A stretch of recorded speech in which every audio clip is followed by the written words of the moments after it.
Fico said EU membership is okay, no problem, but Ukraine has to fulfill the requirements to become an EU member, which is basically Fico saying you're not going to get into the EU because everyone knows that Ukraine fulfills zero of the requirements to enter the European Union.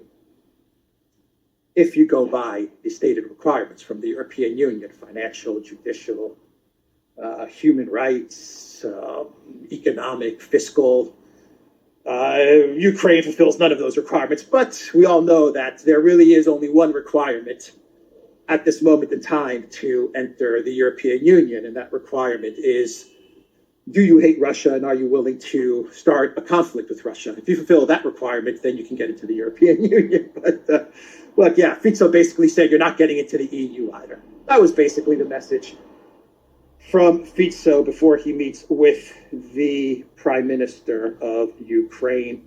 By the way, Slovakia, this is an interesting story. I think this is actually a very good story, and good on Slovakia for doing this. There are reports that Slovakia has resumed cooperation in the field of culture with the Russian Federation and Belarus. That is a good development. Let's see, Slovakia restarts culture cooperation with Russia and Belarus. There are dozens of military conflicts in the world, and in our opinion, artists and culture should not suffer because of them. The culture minister's press secretary, Pavel Chorba, said. It's exactly right. There are many conflicts, and this doesn't mean that you should cut off cultural events and cultural ties with countries. And we see this hypocrisy playing out right now when you compare Russia and Israel, right? I mean, it's a glaring hypocrisy right there, but the culture ministry of Russia of Slovakia is 100% correct.